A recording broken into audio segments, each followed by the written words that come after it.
joining me today to talk about Wrexham's start to the season, as well as other news regarding the club, is Tim Edwards from Fearless in Devotion. Tim, thank you for joining me.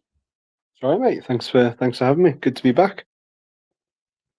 2 defeats in the first 2 games. Were you kind of expecting this? It's not a shock, is it? Really? I honestly genuinely don't give a shit if we win one of the first 10.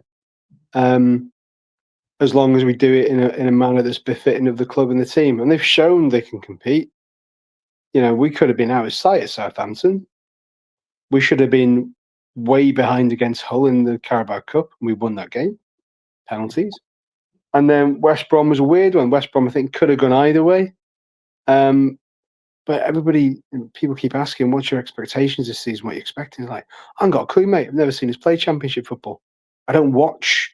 I'm not the sort of person that actively goes out and watches a lot of football unless I'm watching Wrexham. I just think life's too short to be watching that much of one thing.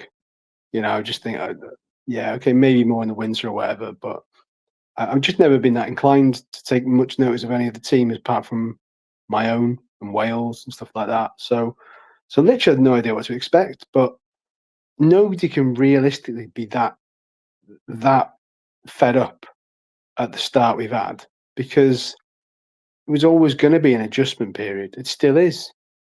It's maybe still an extension of pre-season, because you could argue they've butchered that a little bit again, but the proof will be in the pudding, won't it? You know, if we don't win on Saturday, then all of a sudden that there is a surprisingly early amount of pressure because of the expectation that Sheffield Wednesday almost doomed, you know, all things considered. So there is a little bit of pressure on every game, but I think more so on Saturday already, bizarrely. But man, you just got to enjoy it, haven't you?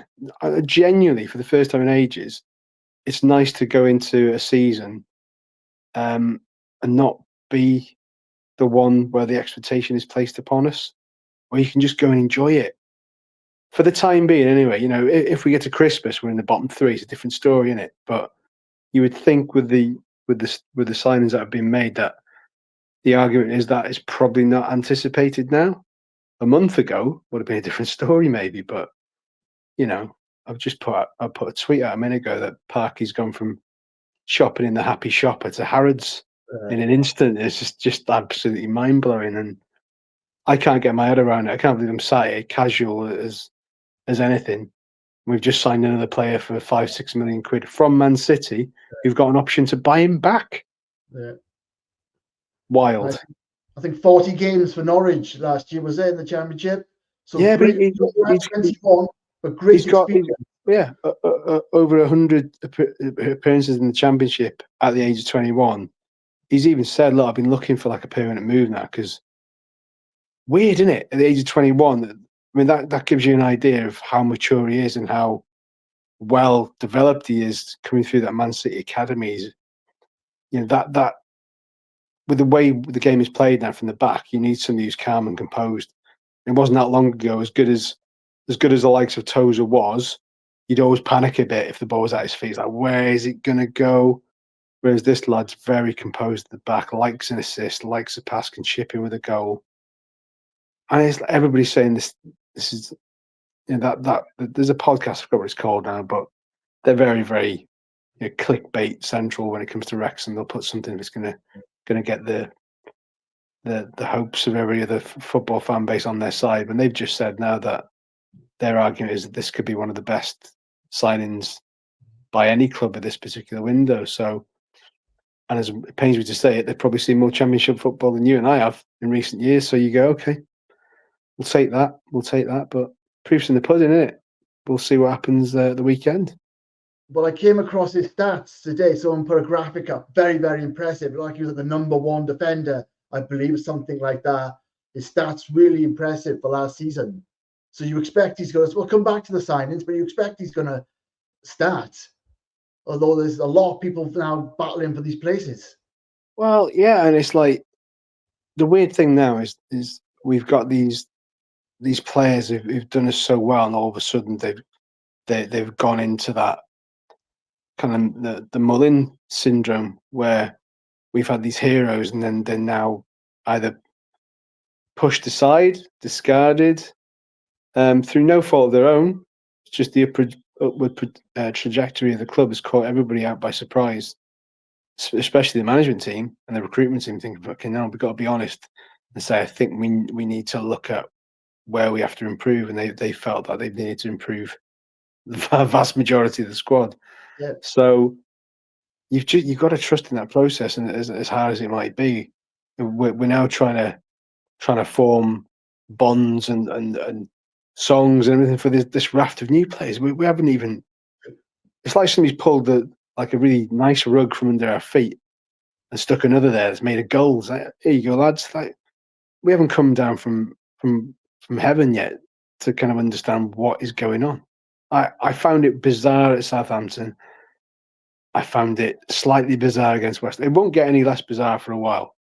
When I'm thinking, oh right, Kiefer Moore's just scored from a broadhead cross. Like, what? How are we having that conversation? The quicker I get used to it, the better. But it's easier said than done. And a few Welsh internationals as well. A couple of players who started at the club as well as youngsters. So we've talked about this in the past, I believe, that getting more Welsh players in the team, in the squad. Is that what we? Do you think that's had an impact in their decision making? Certainly, the players. It's going to be attracted to the players, certainly to come back. But I think, are we looking for more Welsh players or Welsh internationals? Maybe. I mean, tomorrow will be interesting because Bellamy names his squad for the Kazakhstan game. And can you imagine if there's no Wrexham players in it? That would be an absolute outcry. Like, right, there's a conspiracy theory here. But it will be nice to see players back in that squad that's got Wrexham in brackets, in the list of the squad. That's going to be nice. And yeah, I'm excited about it. It's not necessarily about Welsh players playing for a Welsh club. It helps.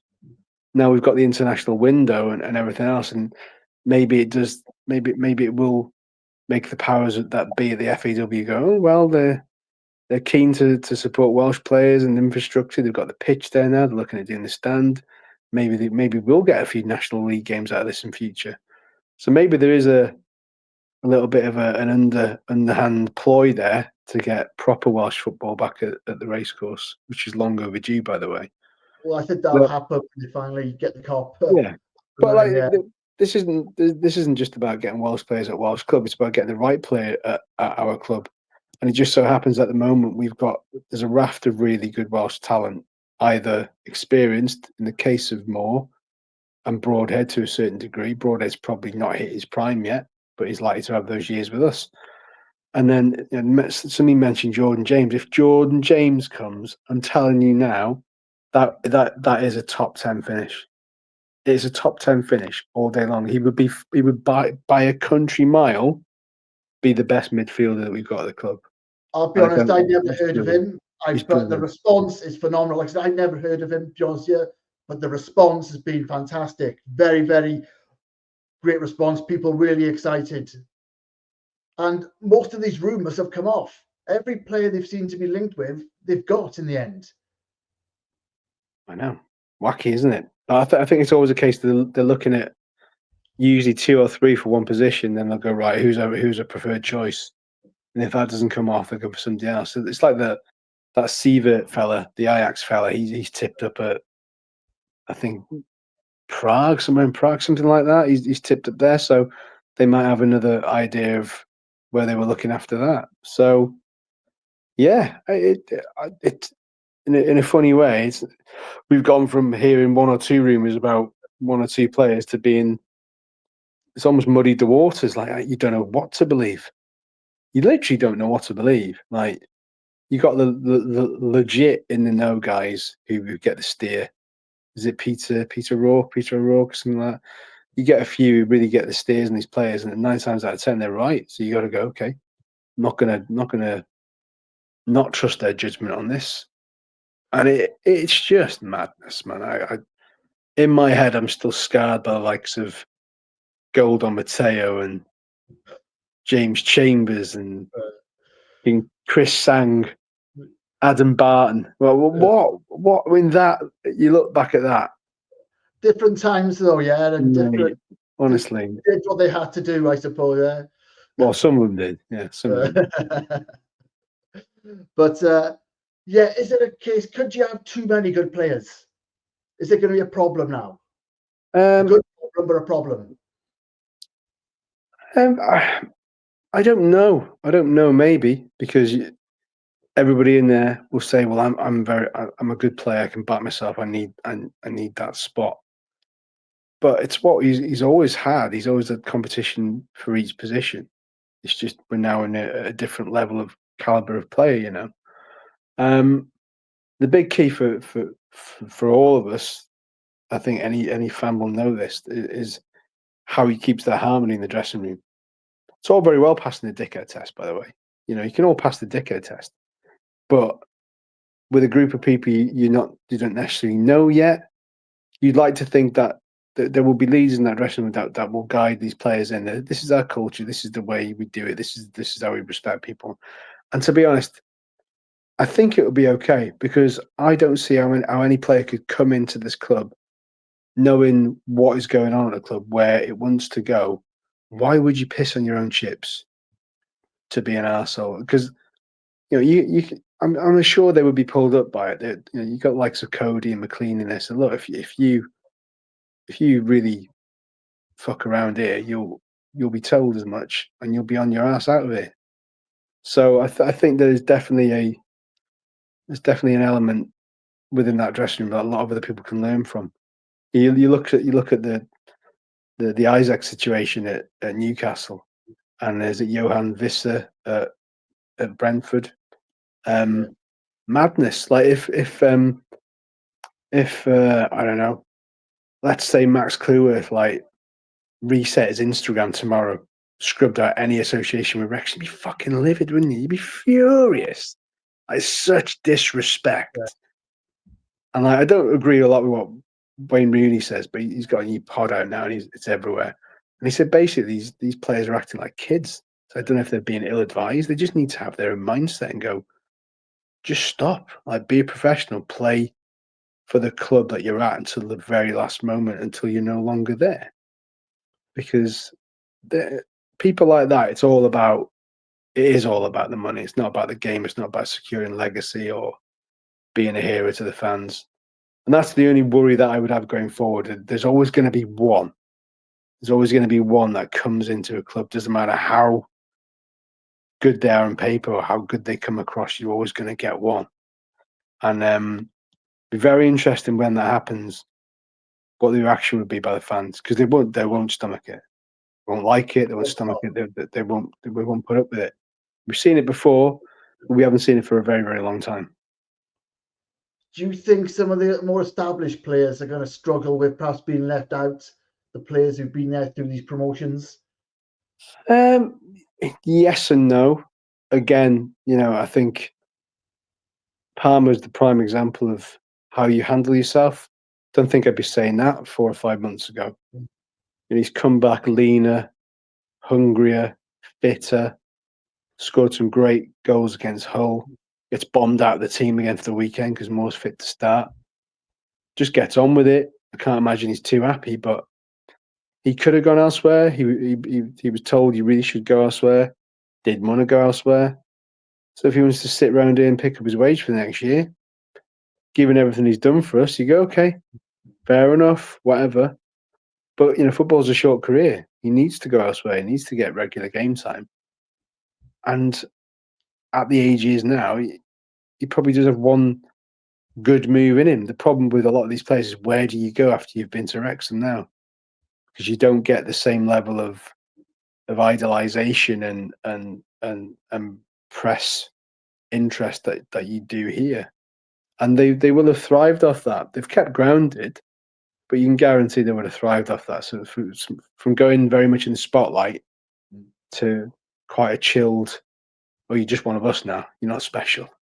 You're here. You're one of us. There's nothing special about you here. So that could maybe be a thing to get used to. But what's more important is that your football career is short. Go out and maximise it to its full potential. every one of those players, whether it's Elliot Lee, whether it's Tom O'Connor, they've had some great times in a fairly short space of time. Should be proud of that fact. And if they don't stay there and they end up somewhere else, they go with everybody's best wishes. And the contribution as well is going to be remembered. It's going to stay there forever. Of course. You can't erase that, can you? No, and I think, we haven't really had a great deal of access to sort of current players realistically. So I hope one day in future when they're at a different club or when they do wind down their careers and, us, you, Rob Ryan, Red guys, the Tweet More Chips, or whatever podcast, whoever gets them on, I hope they can really push a point across that you do realise how revered you were at this club. Yeah. Yes, you won this, and this, and you achieved this, and this. But I genuinely sometimes feel that maybe they don't realise how much they're genuinely loved. Like genuinely, like they would never ever have to buy a drink or a meal in this town ever again because part of that National League team, there's going to be some forgotten faces in there, but still legends for getting us out of that entire 15-year pickle. So it's just a weird thing. We've gone from having a settled squad that have done the hard yards and got us to a certain point in this wild ride, and now we've gone, thank you very much. It's like we're building a skyscraper, but instead of that cheaper workforce, you lads can't do this next part of this phase. Phase 4 is very different. We're going to bring in some proper top level experts now. So I understand it. It's cruel, but that's the nature of the business, and sometimes we have to maybe free up some of that sentimentality. Paul Mullin's a prime example. I think the club outgrew him. Going back to what we're talking about, the club, the success outgrew him, and obviously he had problems with injuries, but I don't think he was ever good enough for the Championship. No, and the romantic in all of us would have said, "I would love to have seen Mullin back involved towards the tail end of that campaign," but Parky decided to gamble because I need Sam Smith, I need Jay Rodriguez to get us over the line. Not you two guys, I need these two guys. It's a gamble that paid off. Whichever way you look at it, it's a gamble that paid off. More definitely more for the Smith aspect than Jay Rodriguez, but whatever, it still paid off. So it's a difficult one because of how regular Mullin was there, week in, week out, scoring goals for fun, scoring penalties, writing a book, being on a documentary, just a constant presence. I was seeing more of him than I was my mum and dad at one point. I'm like, he's here in my life again. I can't get away from him. So to have that and then not have that, and then we're genuinely wishing him well out on loan, and you got some real people doing a big reach saying, well, if he does well for Wigan, he'll come back. Come on. No. You all know that's never happening. It's not happening in a million years. It's just not. If we can spend what was it, 300 odd grand and Mo Fowl and farm him out on loans at Port Vale, there ain't no way back for our star striker. There just isn't. It would take something extraordinary for that to happen. He'd have to be bagging hat tricks left, right, and centre for Wigan. We'd have to be having a nightmare with the players that we've signed, and it would make great viewing for the documentary. But it's just not going to happen. And I got pelters when I put something out. What Mullin said in the documentary about, I'm not sure if the manager trusts me, blah blah. And I said at the time, I was like, as soon as he said that, there ain't no way back. There's no way back. You can't say that about a manager and quite openly question on a documentary whether he trusts you or not. So I think maybe there's a bit of a irreparable relationship going on there between those two. And but we all want to see him do well at Wigan. He's not had a great start of it, to be perfectly honest. I see the backlash coming now as inevitable as we always see.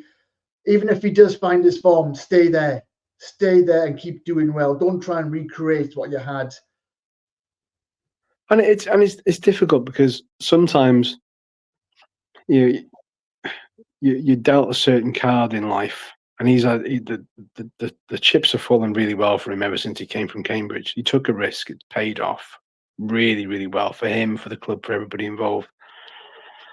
But I could be completely off the mark here, but I genuinely think it could be a similar situation to maybe Jordan Davis, where the game is suddenly secondary, and it's very much about your family life, and it's very much about putting, like, what happened with Jordan, with all the upheaval and the trauma that he and his family suffered, would have put things into sharp perspective, sharp focus.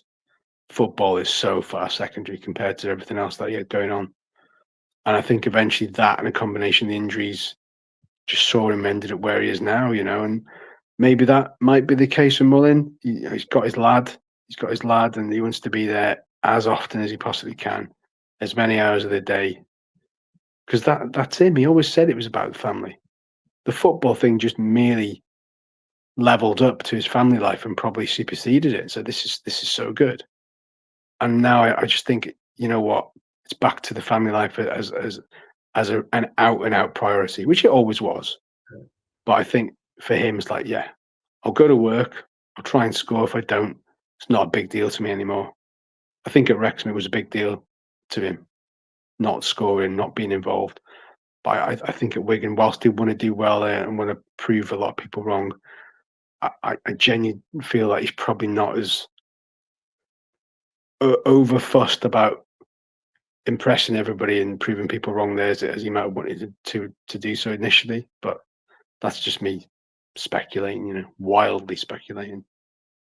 Obviously, the injuries played a big part in his form. Was it at least two really bad injuries? Yeah.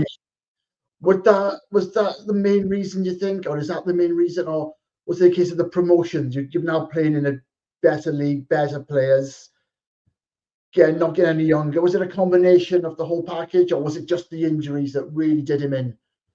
It didn't help him. It definitely didn't help him. It definitely set him back. It hindered him, no doubt. And I don't think, unless any of us are seasoned athletes, I don't think any of us can truly appreciate the effect that can have on you, not just ability-wise, but confidence. Mullin is a confidence player. If you believe in him and back him, he will repay you and then some. That punctured lung was horrible. And then he said the whole thing with the back, and it's just been kind of one thing after the other in a short space of time, and ultimately that kind of maybe caught up with him. Well, that caught up with him, but by the same token, the kind of the club on the playing side of it was passing him by. It was passing him by, and that kind of came to a head in January when it was like, you ain't going to play now because we've got these players in, and we all thought, that he's definitely going to get more game time. It just didn't happen. It didn't happen. And it was difficult, and it is difficult to take because he's never really had a proper send off, and he's unlikely to. The sort of the ceremony at the end of the season, the sort of Player of the Season awards on the pitch was about as good as it got, and even then, I felt he seemed a little bit uncomfortable being there. Like, I haven't really done anything. Yeah, you can give me the goal of the season, which you well deserved.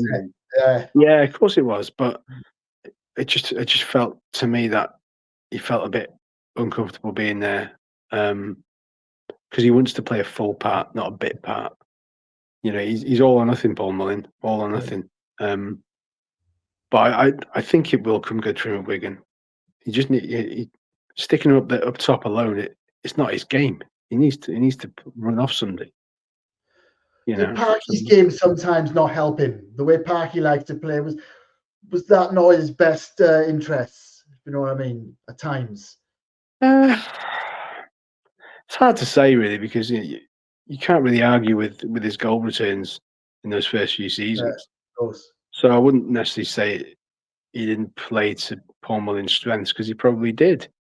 It just so happened that Parky identified Palmer as his ideal kind of playing partner, and then look how that took off. They were just unbelievably good together. You know, we'll be talking about Mullin and Palmer for decades in the same vein we've First couple talked of about. seasons, yeah.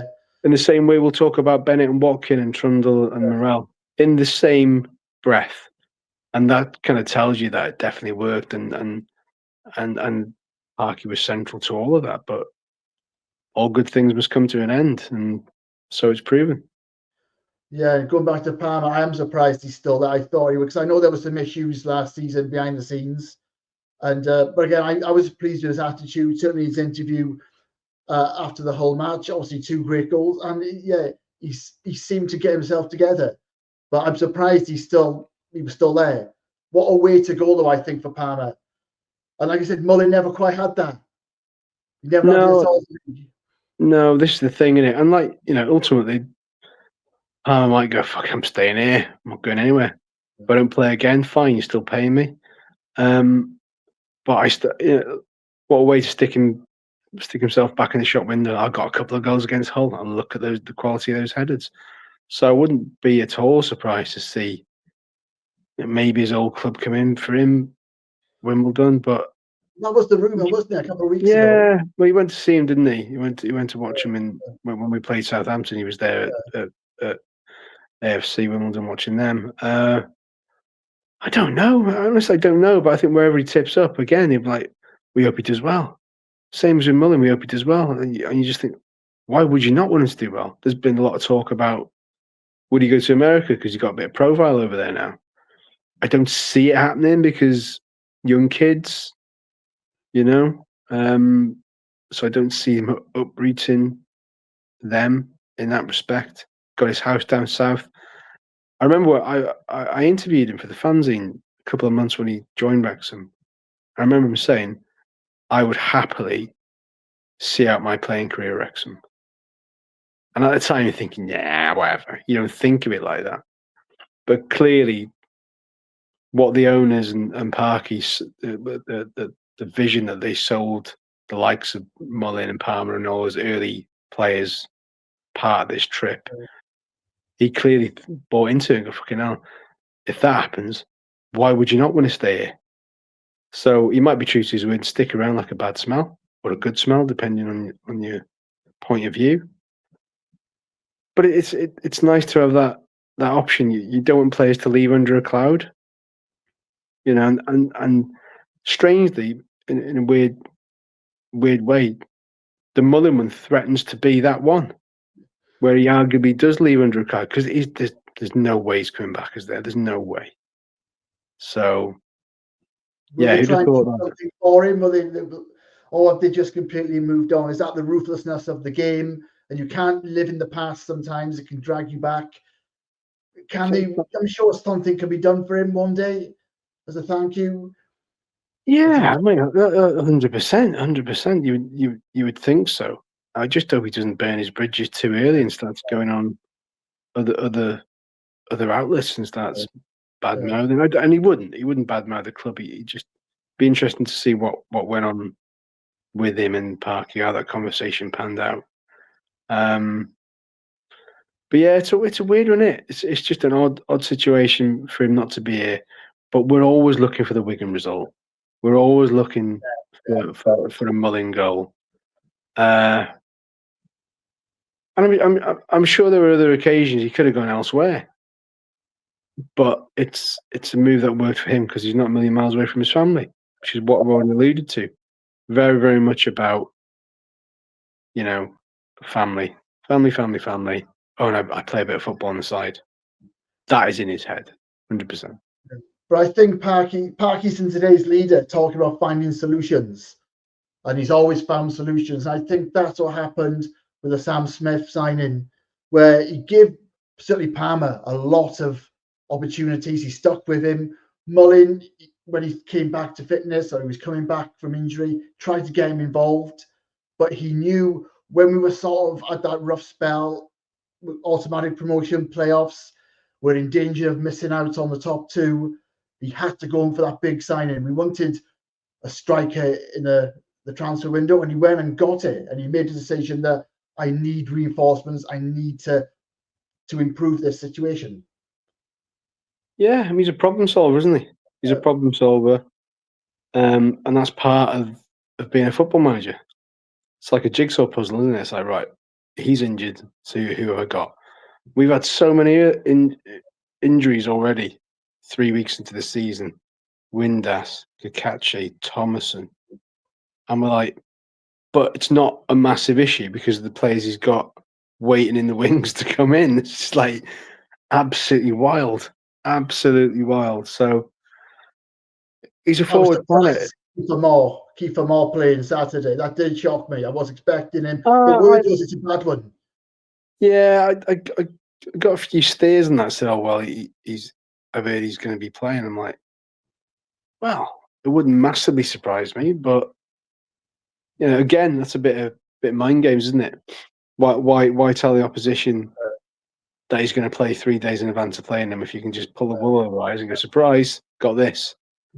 So when he ends up setting I the did money well, I in, thought. I did well. Yeah, he did. He did.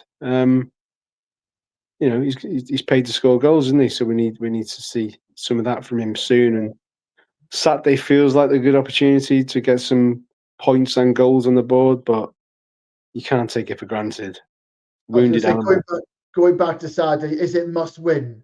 I know it sounds daft. I don't want to be one of those. It sounds daft, but as you say, this is the opportunity. Lose this opportunity just to start to get a bit okay. Yeah, It's very difficult. This. I think it's a must win in the sense that if we don't, people will start. The dissenting voices will suddenly get a lot louder. Yeah. Doesn't know what he's doing. He's shit at this level. He's proven before he can't cut it. Blah blah. Spent all this fucking money this week, and look at it. We can't beat a team with 12 players and haven't got a keeper. So it's literally all set up for us to do a Wrexham. Remember that phrase? Doing a Wrexham. So it's all set up for that. But it's very different times. They're very, very professional now, the way they go about it.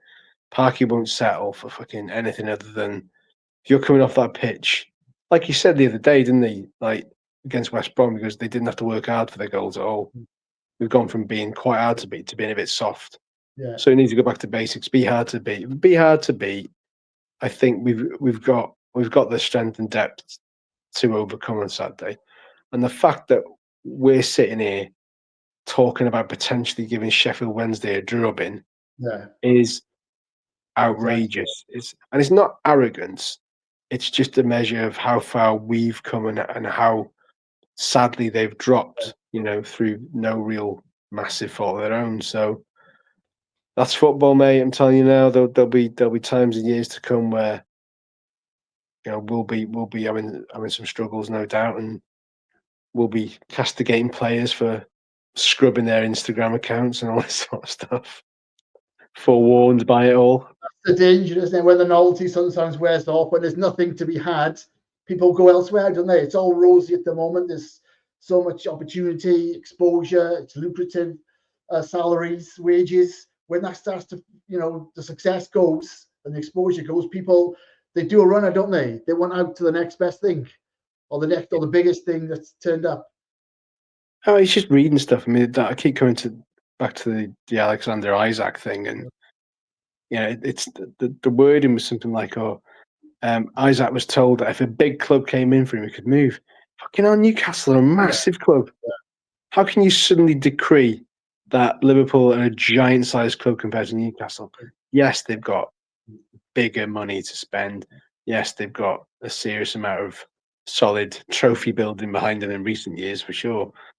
But you can't say that Liverpool are a giant club and Newcastle by default aren't. I just find that bizarre.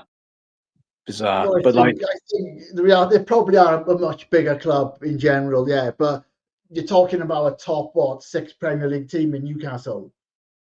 But a team that's on the up. Newcastle are kind of like doing what Liverpool did probably during the early years of Klopp. They're trying to build something. They've got the money behind them. They're trying to build. And obviously they've just won something, haven't they? Which is a positive. You want to build on that positivity, don't you? And then you get somebody going, yeah, I've helped you win a trophy, but I want to go somewhere where they've won a lot more trophies. Fucking hell. It's not about the trophies, is it? It's about the extra zero on the end of your weekly pay packet. Wild. like I said, it's the way. There's a way to go about it. And do you should be cracking on at your job, I suppose. You should be cracking on and showing respect to the fans of the club you're at and the history of the club, and just having the right attitude. It's about having the right attitude to just do your job. And sometimes you can't teach that. It's just, people behave in certain ways.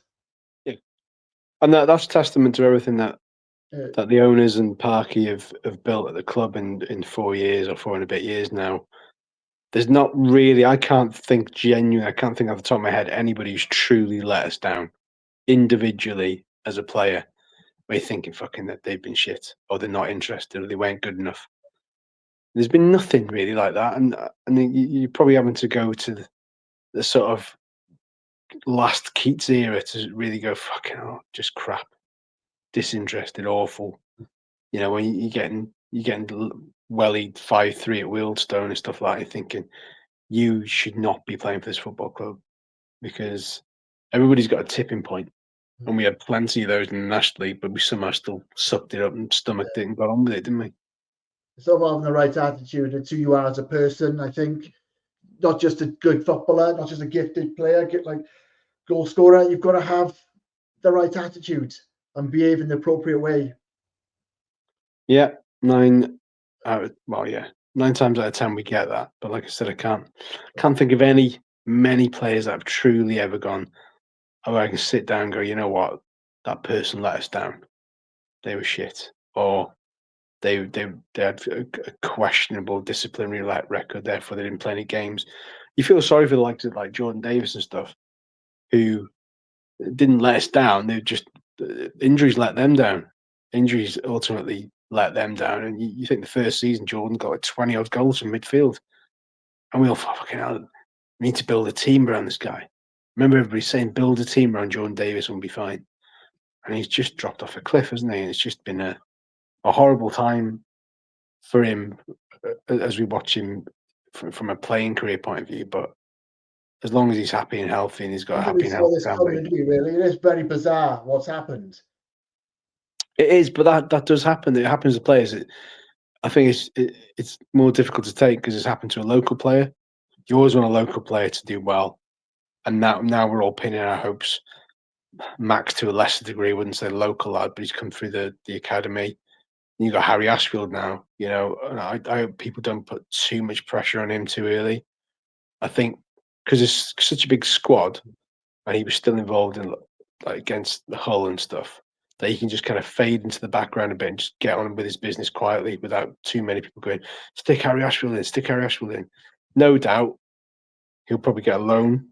You'd probably see he'll get a loan move either shortly or January and see how he goes. But I mean, you want players like that, similar to what Man City have done with Doyle now. Like, he's 21, he'll do really well for you, but we think he's going to be that good, we'll get to buy him back. Yeah. Slightly different situation with Ashfield, but go out on loan, prove that you're well good for that level, come back more developed, more savvy, and we will look at integrating you into the team on a more regular basis. So fingers crossed for him. A few younger players, because I've seen the criticism these last couple of games. Well, that's what you get to buying granddads.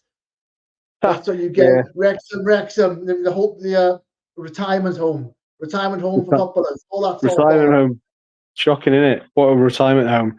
Yeah. If Doyle plays and just serves his 4 years, he'd be 25 when he leaves. 25 in the retirement home. Unbelievable. I mean, the fact that we've put him and Broadhead on 4-year deals tells me that these are the building blocks for the now and the future. So I'm genuinely starting to believe that the way we're going and the way we're building, I'm genuinely starting to think the idea of top flight football could happen inside 3 years. Yeah, I think he is building for the future. I don't think we'll see this level of activity next year. I think he's hoping just to stay up, keep basically what he's got now, get him to gel, and then go for it next year. because I can't believe he's bought. I'm so surprised he's bought so many. I thought he might have had a look first, maybe one or two, just to beef up the squad from last year, but then just have a look, see what that squad from last year could do. But no, he's completely turned it around. But I think, yeah, this is a future. He's got a future planning in mind. Beef it up. This is Wrexham on steroids, isn't it? It's just absolutely bonkers. It's just he's just literally supercharged the team in the blink of an eye. And like, I can't imagine us ever having a window like this again in the near future. I think he's gone right. We need this amount of players in now. Some for the here and now that are needed. Some which are nice rough diamonds for the present and the future. And then I think he'll just slowly but surely add to that. There's a similar situation in the early doors nationally, like get a crop of really good players from a higher level, then slowly add a few more ingredients to that melting pot, you know. And he's just doing it again. And I really hope it pans out for Parky, because all this historical stuff. Oh well, he's shit in the championship. Like, you look at the context of it. And ultimately, he's still got 6 promotions behind him. I still don't think he gets anywhere near the credit he deserves. Nowhere near. And it always blows my mind that he's still on this 12-month rolling contract. And if a manager's job comes up anywhere else, his name's never on it. The reason his name's never on it is because he knows what side his bread's buttered on it.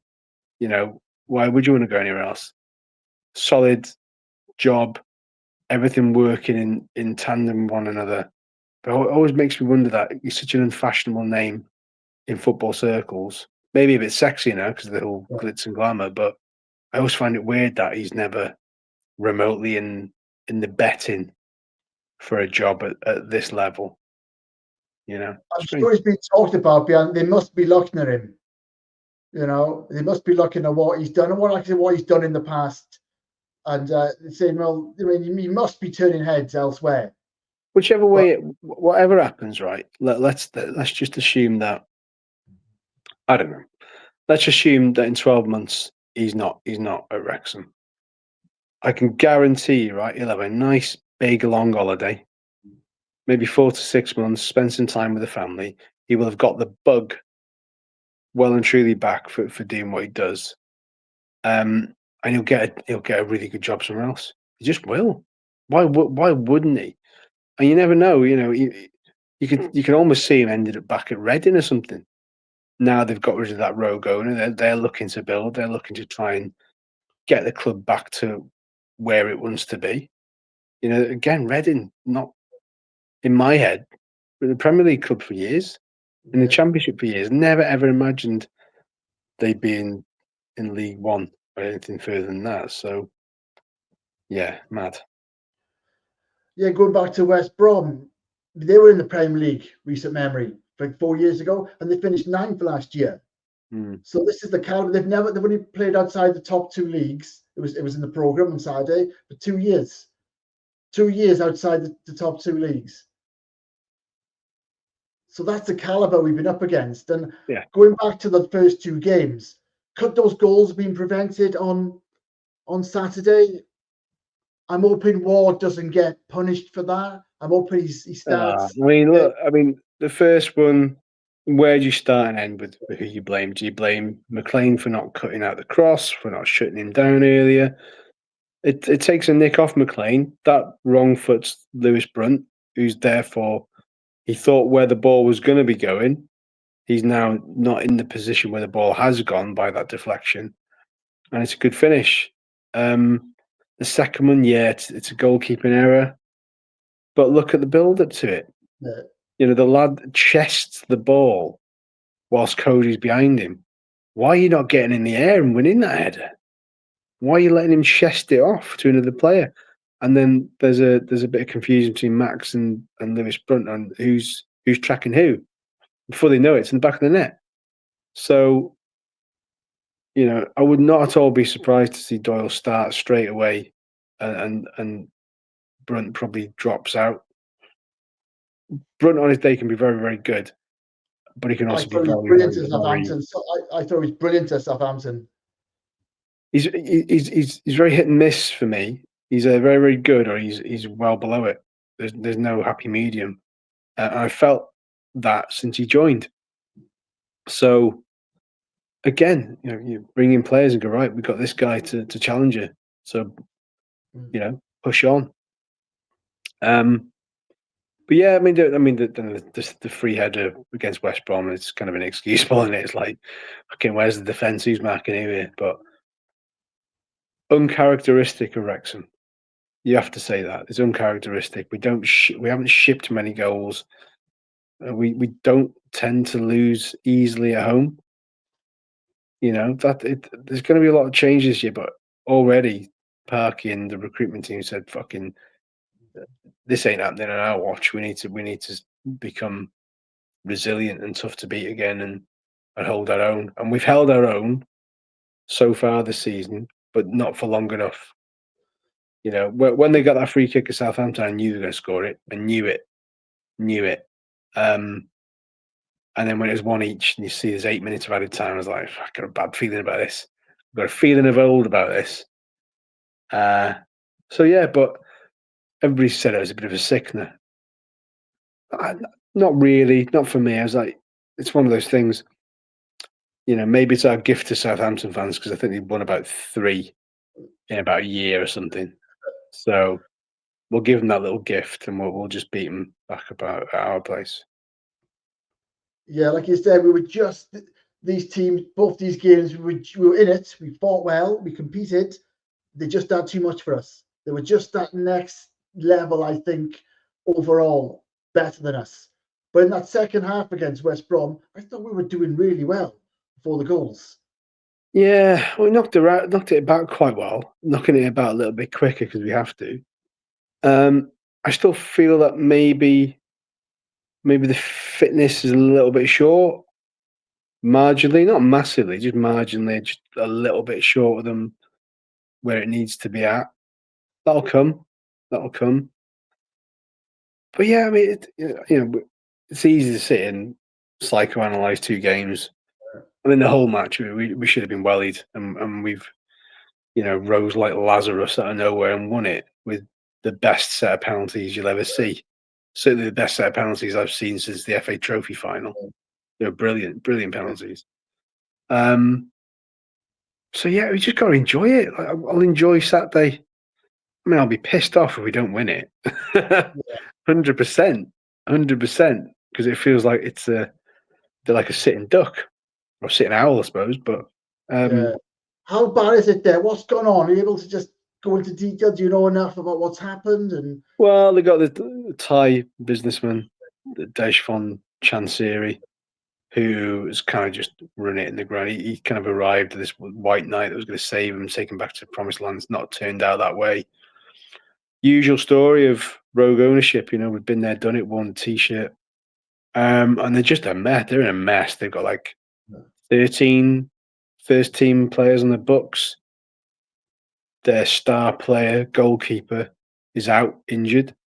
They're now seeking an emergency loan goalkeeper, or they're going to have to chuck in their 18-year-old Welsh youth international. He's 18. His name is Lewis Stretch. Quite ironic for a goalkeeper. Sure, it's Lewis Stretch. Yeah, who's never played a first team game yet for him. So they are really in a mess. They're in a mess. It's all over the place.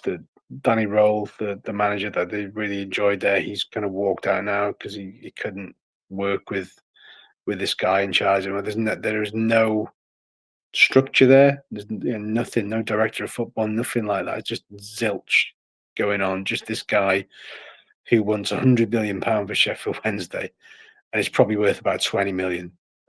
Probably worth about 20 at a push. He wants 100 million for it. He even told the fans, if you want me to sell, go out and find me a buyer. So they did. And I can't remember if it was an individual or a group of people offered him 70 million for the club, and he still said, no, I want 100 million. Sometimes you've got to cut your losses, but this guy's clearly a bit of a power freak. It's just a mess. They have no hot water at the ground. Obviously, one of their stands was initially shut for safety reasons. Now reopened. The crowds are down. Yeah, it's not good.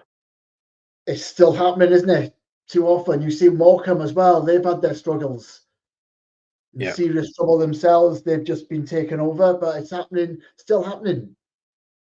And look how lucky we've been.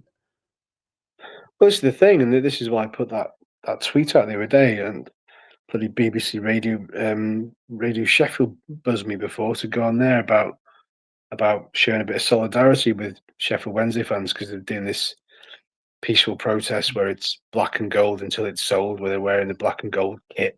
Because you think of Sheffield Wednesday, you think of the famous blue and white stripes, yeah. So the stripes. Yeah. So I thought, well, we got a gold shirt with a bit of black trim on it. Why don't we wear that for a one-off? I understand everyone wants to wear the new kits. I do as well. But I think for one-off to show a bit of solidarity with a famous old club with solid fan base who are going through an absolutely horrible time. We're not asking anybody to wear Sheffield Wednesday shirts. We're asking to wear your gold shirt you wore last year, which you've probably only worn a dozen times. So wear it. You're still showing support to your own team, but a little bit of solidarity with their ongoing struggles off the pitch.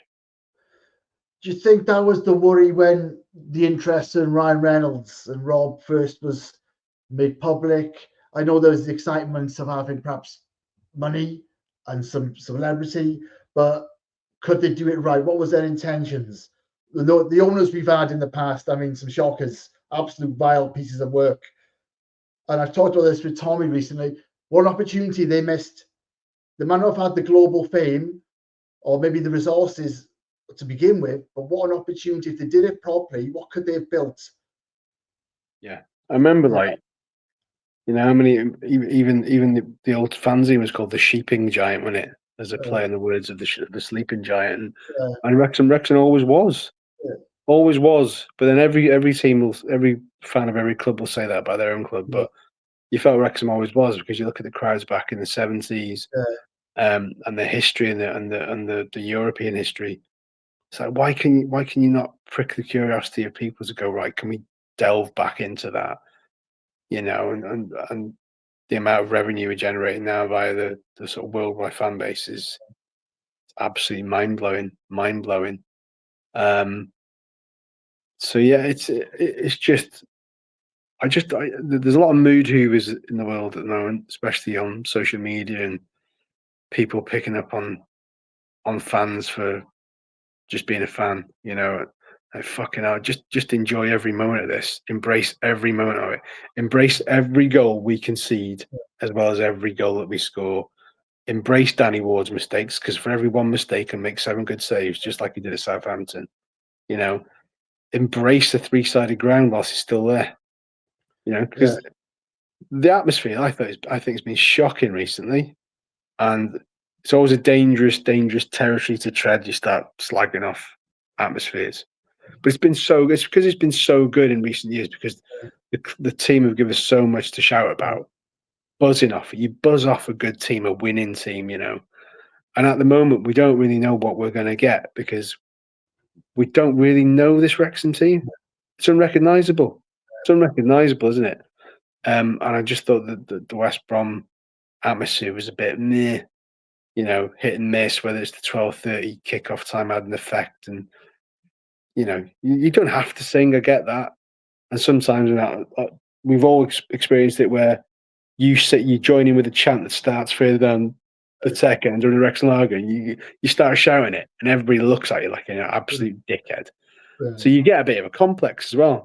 So, but you try, unless you're 10 sheets to the wind, you do get a bit of a complex. So I understand there's reasons why people won't sing or don't sing or whatever. Everybody's got the reasons, but I think sometimes we can do better, and we're going to need it this year.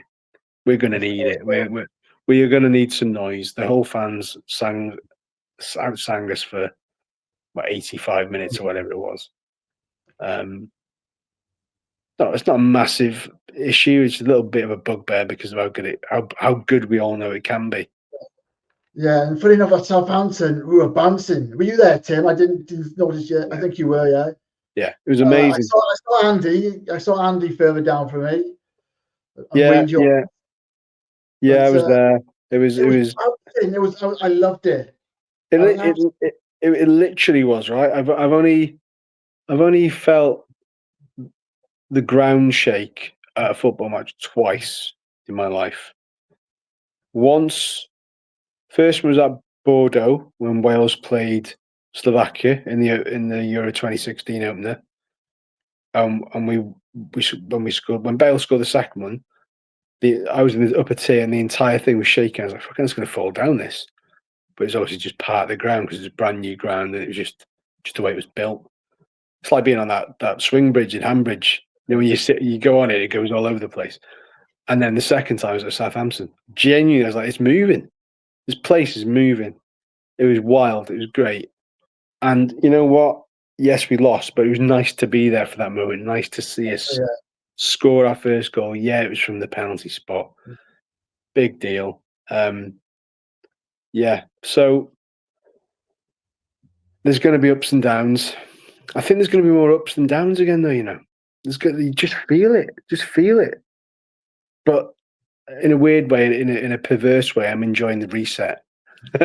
I'm enjoying the reset of defeats. yes, yeah. I was going to say it's going to be new for a lot of people. It's going to be. Yeah, of course it is. But that's what makes the game beautiful. In a weird way, the last 2 or 3 years, it hasn't felt real. It hasn't felt like a real thing because of just this relentless winning machine. You know, even when there was sort of difficult spells, when we were on a bit of a bad run, the backlash was unbelievable. I think because the stakes were so high, we were challenging for promotion. Then you have a bad run, looks like you're going to miss out, so people are on edge, and the expectations are now perhaps going to change. We're probably aiming for the top half, really. That's what we've got to look for. If things change, we can reassess, but at the moment, we're looking just to stay up, I think. And above Swansea, and below Birmingham. So yeah, you take that, but it's just all of it is so surreal. All of it is so surreal, and I just think sometimes we need to take a step back and go, look at what you're witnessing here. Look at what you're witnessing, and try and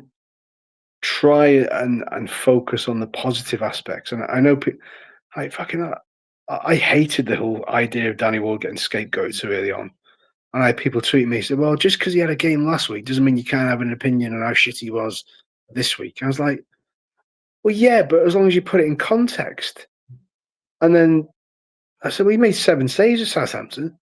And somebody said, yeah, but he knew nothing about him. How the fuck do you know that? How can you make that call? Yeah. Are you operating Danny Ward's body-worn video camera? How can you make that call? That's nonsense. It's such a wacky thing to say that suits that own person's narrative. And these people actually believe in what they're saying. They believe what they're saying. And I genuinely think that there's a lot of people out there that are willing Danny Ward to fail. And that saddens me because he's a local lad done well. He's sat on his arse on the bench far too long for his own good, probably by his own admission. And he will admit that in future. But he's good mates with Crichton. I speak to Crichton now and again. Mark Crichton said to me, he ain't coming here to be number 2. And I knew he'd start at Southampton. You can't start chopping and changing your goalkeepers too early. And we're lucky that we've got 3 really good goalkeepers at the club. You know, it wasn't that long ago where you're thinking, if we get an injury to Rob Layton, we're screwed. You know, so Rob Layton feels like a thing of the past. It's madness. Yeah, yeah. What keeper? Amazing keeper. Made of glass. Really great shot. Yeah, shot stopper. Made of glass. Down Bromley. 3 times. 3 times at Bromley. 3 times at Bromley. That's so weird. And there were bad injuries as well. Really bad injuries. He shattered his wrist and all sorts, didn't he? But I don't know if he's still playing now. I thought didn't he go to Altrincham for a bit or something like that? I can't remember. I'm not sure. Yeah. fans still want to, rival fans still want to see us to feel enjoying our stats. It's the same old phrase, stick that in your documentary. I think every club in the world now has had a documentary. They've been going for years. It's not even that. It's just like people put stuff out now, knowing full well they will get bites off Wrexham fans. Fucking, I've been guilty as hell of it. And before I reply, I go, right, would you reply to this in person, or would you just go, fuck it, I'm not giving that person the time of day? And like a Shrewsbury fan tweeted earlier on, said, mind the gap, because we are like one of 8 or 9 teams who haven't got a point so far in the Championship. Fucking Shrewsbury, they're gonna be double bounced in relegation. They are on. They are on for the. They're on for the National League, and that person knows that. So he's like, well, rather than seek any form of joy in Shrewsbury Town, of which they're not getting any of, why don't I wind up a shitload of Wrexham fans? And it worked. So I just like what I like doing there is people who will say something negative about the club or about a player. You do a little search on their own profile. Like some guy before was slagging off Callum Doyle, like he was shit for Norwich, second half of the season. Did a little search on his thing, and only September last year, he's like, he's world class. He's gone from world class to being all right within 9 months. Yeah, it changes so quickly, doesn't it? People's opinions, mate, fickle. Emotion, doesn't it? And it's always people lose, all context of the wider picture. It's always instant reactions, the here, the now. I genuinely think that we've created some form of new mental health condition amongst football fans, like some sort of fucking Wrexhamitis kind of thing where they like fucking can't stand Wrexham. No, you can't, but you also can't help talking about us or sharing a post about us or trying to think that, oh yeah, I've got a nibble there. If you hate us that much, why are you taking any notice? Why are you taking any notice? It's nuts. Like, none of us like Chester, do we? But I don't go out of my way going, fucking, who have they signed? Can I slag him off? Not interested, do we? They're irrelevant. Not interested. Not interested. I mean, it's hilarious. And I'll always say it, like, I'm delighted for their proper diehards who've been there forever since the old Chester City. Because you still need a club to support. And you still need that, but let's face it, we're on different planets now. They ain't ever going to get to the third round of the FA Cup to play us. So that in my lifetime, there's no way we're going to play Chester again, ever. Not a chance. Yeah. But yeah, strange, isn't it? It is, but like, and we're of a certain age where we're lucky enough to have seen Wrexham play Chester several times. But honestly, I'm like, whatever. You need a healthy rivalry, and some others emerge, and people will say Stockport was one, but we all agreed that Stockport was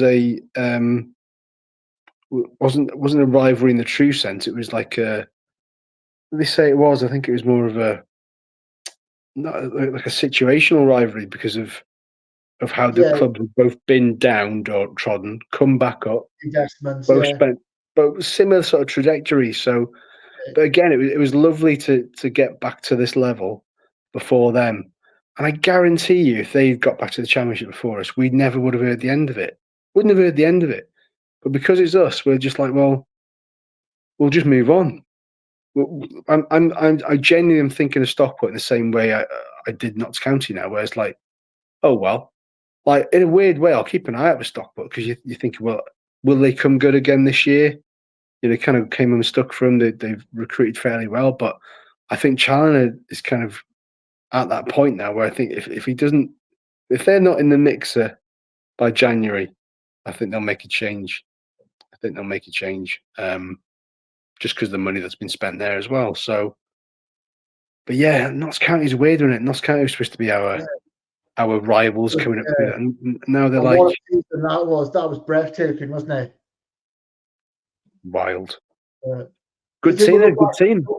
With the Welsh clubs, can we build something with Swansea? It's already been built, but it's been built by them. We're going to be It's been playing a bit. Cardiff more often in the future. I think we go down there, come up. We're going to be sort of playing those games now more often. It's hilarious. Like Cardiff going down will do them good because they've just been languishing and treading water in the Championship. Some of my mates are like, I'm sick. They said that I'm sick of going to the same places. Yeah. If anything, they'll be delighted to go to new places. You see how many was at Wimbledon the other day? They were loving it. But you know, it's quite funny because we've gone out and bought Welsh internationals. So Cardiff have now changed the narrative is along the lines of, oh yeah, you've bought players, but how many players are you bringing through? And I was so close to just saying, because Cardiff fans at the moment are saying we've got 8 Welsh players in our books. I reckon Bellamy's going to call up 5 of them.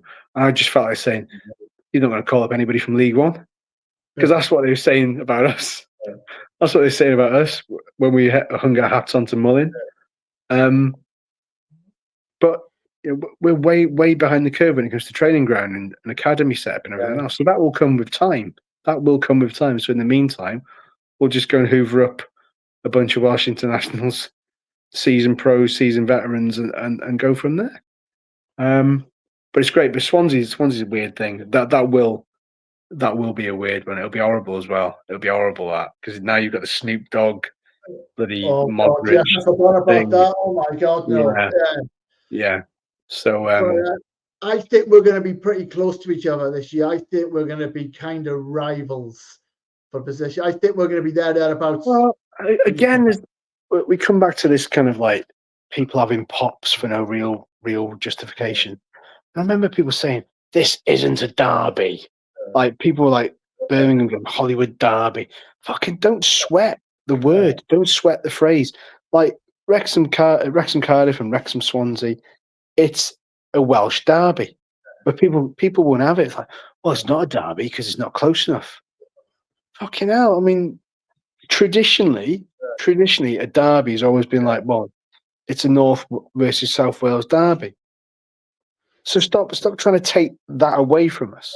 Stop trying to make it just a meaningless, straightforward game. It is a derby. It will be blood and thunder. Welsh bragging rights on the line. It matters, and especially matters for the Wrexham fans that go on Wales away duty. You know, having that to stick it to a Swansea fan said, "Oh, beat you the week, didn't we?" It matters. It matters, and I want Wales again. Yeah, of course. I won't have anybody tell me differently. And people go, "It's not a derby." You fucking it can be whatever you want it to be. I think it's a derby, therefore it's a derby. If you don't think it's a derby, you don't think it's a derby. Doesn't matter. Is it December? Is it December? December the 20th.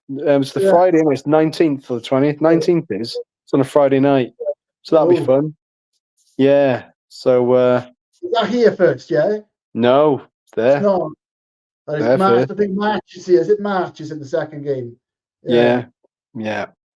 Unbelievable. Like I said, I think we'll have a bit of rivalry going on. I think we're going to be competing.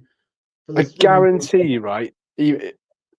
We'll see similar to what happened last season, where clubs will have an average attendance. I guarantee you for that Swansea game, right, whether they're 4 from bottom or 4 from top, it will sell out. It will sell out. Some lad got in touch with me and said, "Well, I think it's a bit unfair. It's a Friday night and it's near to Christmas." And it's like, I see your point, but I can't decide if you're making excuses already or whether I get it, because it's frustrating because it's been moved for kickoff and it will affect a lot of Wrexham fans going there. But Wrexham fans will go almost everywhere this season because there's a lot of grounds that a lot of the fan base, especially the younger fan base, haven't ticked off and they'll want to go to it. You know, will the Friday night stop people travelling to Swansea? Probably not. It's been a long time coming. No, it's going to be packed. Yeah. I think that once we start getting towards it, as I said, I keep saying it, I think we're going to be very similar in position. So that's going to ramp it up a bit, and people latch on to that and spin the stories and all that sort of business as they do. They'll hype it up, I think. Not that it needs it, I don't think, but I think they will. They'll give it that extra push. It will be bonkers. It'll be barnstorming and crazy and fun, and it's one of those things, isn't it? Just get on with it. So exciting. I mean, as I said, I don't know how you can get too upset with anything at the moment. So many of us keep saying just enjoy it, but that's what you've got to do, is just enjoy every single game. And it would be disappointing to struggle and obviously to go down. But if we can get established in the Football League for decades again, that will be something else, wouldn't it? If it ends here, bloody hell, what a journey. What a ride. And if It we can ain't just ending here. It ain't ending here. I'm telling you now, well, obviously not. They're going for it. I think what they're trying to build, certainly maybe for next year, these players are there for the future. He's looking forward, I think, for a couple of seasons to get 100%. that foundation in and get that togetherness. Yeah. And to look at profits as well. So, we've gone from saying, oh, who's our most worthy asset then? Oh, it's going to be Max worth about 8-9 million quid. And now you're thinking, fucking hell, you got Max, you got Arthur, you got Kakache, you've got Thomason to a certain extent, you've got Doyle particularly. As a forward payment in terms of profit, for these sell-ons for these players, massive. Well, that's the game, isn't it? It's something that will be so helpful and so important. You see, I think, looking at what it goes back to Liverpool, the money they spent and what they got back, selling Nunez and Diaz is there. They've spent a lot of money, but they've got all that back, and it evens it out in the end. I read a stat today. Bournemouth, between January 23, I think it is, until present day, because I didn't realise that they got an American billionaire at Bournemouth. Didn't realise that. So under his stewardship, this American billionaire, how much do you reckon they've spent on transfer fees since January 23? How much do you reckon? So that's 2.5 years. Well, it's probably going to be, I bet you probably give me a brother, you've sort of nudged me in the right direction. It's like a net of some 15 million. 390 million they've spent on transfer fees. Oh, they spent, yeah. That's what they spent. How much did they recouped? Less than half that. I think they spent about 150 odd, but 390 million. Bournemouth. Okay. So no, I wasn't expecting. I thought they'd balanced it out, obviously, but they've really gone for it. I didn't realise that. They just spent, I think they spent like 30 odd million quid on a player today. It's like, in my head, I'm thinking, is that what we're going to end up doing in future? Are we going to be doing that Bournemouth Brighton kind of situation where you go, okay, now right, just get up there, and because it wasn't that long ago, Brighton were without a ground. We're a third of the way there now. If you think about what potentially Broadhead, but was Doyle 7.5 million? That's the number I've seen. Somebody said 5 initially, but it can go up to about 7.5 or 8. Yeah. So we've gone from, like I said, 300 grand on Palmer, then Rathbone, who we haven't talked about really. He's gonna be first in the team. Do you think his place is secure, or he's gonna have to earn it? Because O'Brien looks very similar. Gets stuck in, gets a good engine. I think it's all up for grabs at the moment. It's way too early to say. It's all up for grabs. You'd like to think we've used up our bad luck juju already, to be honest. So we'll see what happens. But yeah, you don't cast aside your player of the season just like that, do you? So I imagine when he's fit and available, they'll look to get him back involved. Yeah, and see how it goes. Okay, cheers, Tim. So who do you think should start up front before you go? I think maybe Windass has grown on me, to be fair. I was a bit sceptical at first. I thought he was brilliant briefly on Saturday. I got a better look at him. Good control, good composure, great footwork. Very, very talented all round, I felt. I think him and Hardy. I just think I can see Windass playing behind the front two, just linking the play. I don't know. But I think Moore and Smith at the moment, if I'm honest. Moore and Smith, similar, but battering rams. And I think Hardy still hasn't found his place yet. He's fast. But yeah, I don't know. I think Moore and Smith. I love you for more. I'm just the last couple of weeks I've been thinking because Moore's brilliant. I love him. Is he being predictable, having this big target man that Parky likes? Is that too predictable now? Could he go for something different, which he tried to do perhaps with Smith and Rodriguez? Maybe. I don't think he's going to deviate too far from what he usually does. A big man and not so big man. But I know people say, "Oh, Parky sticks to his guns, or he won't deviate from the 5-3-2." I think he will this year. I think we're going to see a bit more change up because he's got the personnel now. He's got the personnel to try different formations, and he's got the personnel where he's going to have to do it. I think so. I think we will see a few switches in information sooner rather than later. To be honest, I think it's long overdue, but I think it's gonna have to happen. It's gonna have to happen. I think it can't be this rigid. He's smart enough, and he'll understand that he may have to, at this stage and at this level, really change things around if he needs to. And I think he's got the personality, and they're meant to do that. I think. Yeah, I think so. He's clever enough, isn't he? He knows what he's doing. So you got to trust in the process. Predictions for Saturday, and where do you think we're going to finish? What's your very early in the process, very early days? What are you looking at to finish in the season? 10th and 3-1 on Saturday. Yeah, you'd expect that because the way we've played has showed. I think we're better than where we are at the moment. Funny enough, both Sheffield teams bottom at the moment, bottom two. We're not bottom two. I think Sheffield United 19th, are we? Yeah, something like that. But I think it'll be a nervy first opening half, and then I think we'll. Yeah.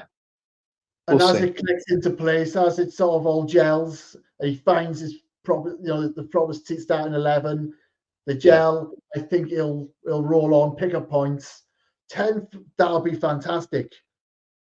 Yeah, I think 10th's a reasonable amount. It's one of those, and it's like, well, if we can get 10th and we can build, then you're looking at playoffs and upwards the following season. But like I said, if we finish 17th, I'll be happy. As long as we don't go back down, which wouldn't be an absolute disaster. But I think, given the amount of money we're spending, the amount of money we'll probably spend in January, it would suddenly be viewed as a disaster if we were to go back down. Yeah. That's the one final thing. That's the risk now, do you think, when you're really spending this level of money, even though you've got it, generating. It's not just from the owners at all now, is it? It's what we're generating.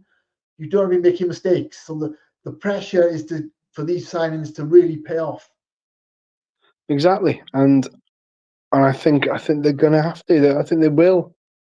I just don't see. I know it feels like, oh well, you spent a shitload of money, you brought a new lot of new faces. Is it 10 signings now, I think? But they're not mugs. He hasn't brought mugs in, Automatically you're thinking, right, which of these players are going to go the way of Luke Bolton and Billy Waters? It's too early to tell, isn't it? In my head, if you called it now, you think, well, is George Thomas in there? Because we've not seen him yet. So it's massively unfair to even remotely say that. So I'm just super excited. I'm excited by the turnover of the squad, but it's either going to come to bite us on the ass and it doesn't gel quickly enough, or it does. It's as simple as that. It's one or the other. There has to be a plan in place where you bring that many people in. They'll be working on stuff in training all week. And like I said, if it's squeaky bum until 86 minute on Saturday and it's 0-0, then you think, fucking hell. It automatically you get the cries of what we paid for here. Have we signed a bunch of mugs? And so I hope that's not the case. I don't think it will be the case. So one more thing. Sorry, before you go, the defense last year was so good. We have conceded 5 goals now, but against very good teams. We're scoring those well. The scoring looks a bit better because we were great. The goal scoring numbers last year weren't great compared to previous seasons. No, I think that there's going to be elements of that National League winning campaign where you just outscore one another, whether it's 7-5 versus Barnet, 6-5 versus Dover. There's going to be elements of that where it's like, fucking hell, right, you have a goal, we'll have a goal, you have a goal, we'll have a goal. And there won't be many 1-0s for a while. Well, there certainly won't be as many as we've seen in previous seasons. So it's just a blood and thunder division. It's so chaotic. That's why people keep saying it's the best league in the world. I'm starting to understand why it's branded as that, So because the games very rarely are boring, very rarely get a 0-0. So I think we will become a bit more defensively resolute. It just needs to work out what that defense is going to look like, because I don't think he knows yet. Yeah. I don't think he knows. I think he's got Cody as your main man now. But all right, at what point do you go with Lewis and Max and maybe not quite ready for the jump yet? I don't know. It's an interesting conundrum, because literally nobody. I'm seeing less and less of those predictor lineups on social media, and people go, "I think it's going to be this 11 this week." You watch, nobody's doing them because nobody has a bloody clue what it's going to be. It's difficult to keep up with everything. And you forget now who you got. Yeah, 100%. I had to look at Wikipedia before to look at the squad. I'm like, fucking, who have we got here? I need to revisit. It's like, oh my god, we still got Jacob Mendy. It's wild. Absolutely wild. But what don't time? think too many clubs are going to. Those two games we've had are not going to tell the story. They've shown how good we are. I think we were competitive. We were in those games. Just those two teams are going to be up there, really, just a bit better. I don't think realistically, if they're honest, fans won't look at us and say that's an easy game. We can take points off them because they knew or because they're down there at the moment. It's because of the two games. You can have easier games and been up there, which wouldn't have told the full story as well. I think it's good. I mean, we're going to be okay.